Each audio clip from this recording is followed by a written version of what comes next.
What brought me into the chiropractor office was the fact that I had a pinched nerve in my neck.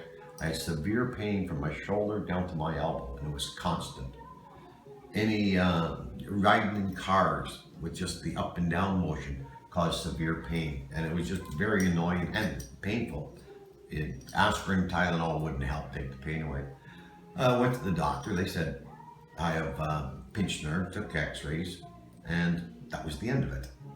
So I talked with a few people and I decided to try a chiropractor out, and I came to Dr. Newton, and he explained everything and how the workings of the neck and the spine interrelate with the whole function of the total body.